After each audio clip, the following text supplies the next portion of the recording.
Sutra 2. What you think consciously and feel passionately about will manifest. You have only understood the first thought rule, that things are first created in the mental realm. When you understand the other thought rules, the full picture becomes clear. Understanding all of the thought rules will ensure that you do not create with merely half-baked knowledge. Many a time, without understanding, man creates precisely the opposite of what he wants to create.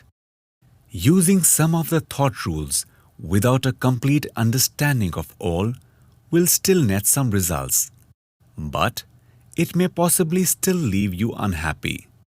If things are first created in the realm of thoughts before they are brought into reality, does every thought we think manifest into reality?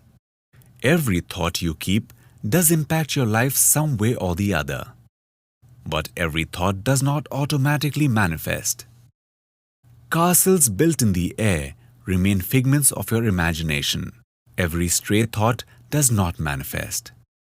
Only the ones that have both awareness and emotions do. This is why it is important to understand the second sutra.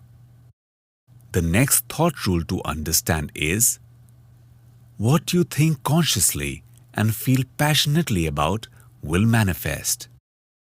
The first aspect to the sutra is being conscious, to bring thoughts forth with awareness and clarity.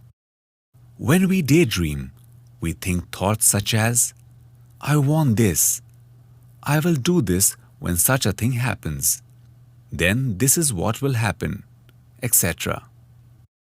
The problem with thinking straight thoughts is that one might unconsciously operate against oneself.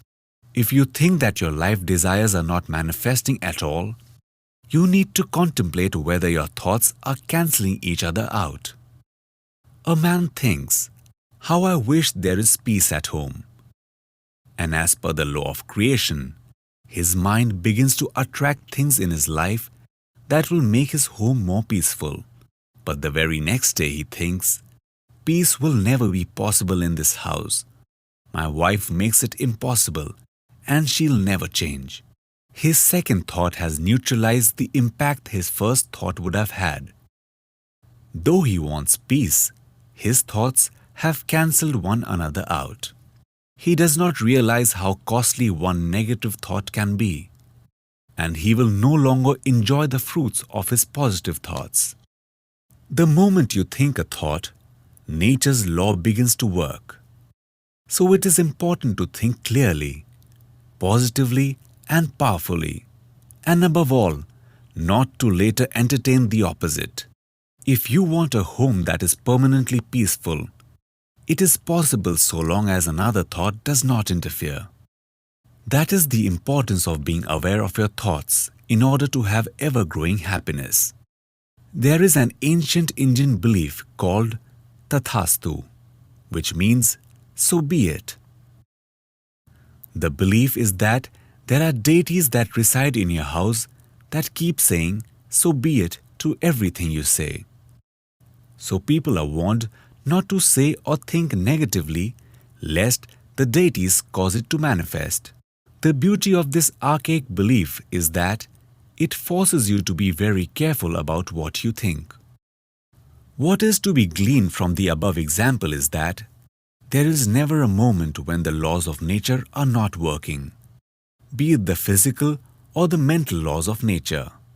Thought rules. They are operating every moment of your life, either working for or against you. Just understanding this will make you more aware of what you are thinking. That is why, again and again, we come back to the point that understanding thought rules and their impact will effortlessly bring about a transformation in your life. The second aspect of the sutra pertains to the power of emotion. Only those thoughts that are created by a mind and powered by our feelings manifest. The moment you think a clear thought, relevant things begin to be attracted towards your life, and the power of our emotions hastens the process. Because the law of creation works invisibly, man forgets to give his thoughts the power of feelings. And then people complain that what they intended never comes to fruition. Just thinking something once and leaving that thought is not enough. Be passionate about that thought. With strong intent, you must passionately believe that what you want will come to pass. Repeated contemplation will generate that necessary emotion. In order for the intensity of your thought to be magnified, your mind must be clear. You must be serious about your intent. And you must make certain not to treat it as simply as just another stray thought. Once again, the thought rule is that what you think consciously and feel passionately about will manifest.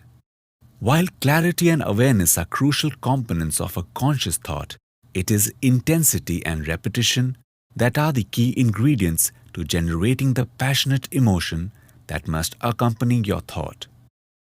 A great man was once asked, "Do the dreams we dream at night become real?" He replied, "The dreams you dream while you sleep do not manifest into reality. But those dreams that do not allow you to sleep are what will manifest." The key message in this example is that what you passionately think about is what makes a difference. Conversely, when you have negative feelings about what you want to attract into your life, you are pushing what you want further away from you and keep it from happening. If you have resistance about wanting to study while aspiring to get good marks, the negative emotion will supersede your positive thought.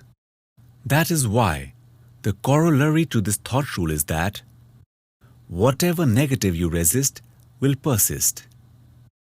Some may feel strongly that people at work should not pester them, and so they are focused on people at work not troubling them.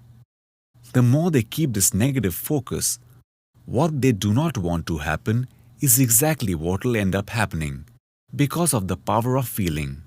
When you wish that people at work do not trouble you, the focus is on trouble. Instead, focus on what kind of people you want around you. If you always resist the anger of a relative, your mother or your mother-in-law for example, you may end up being like her.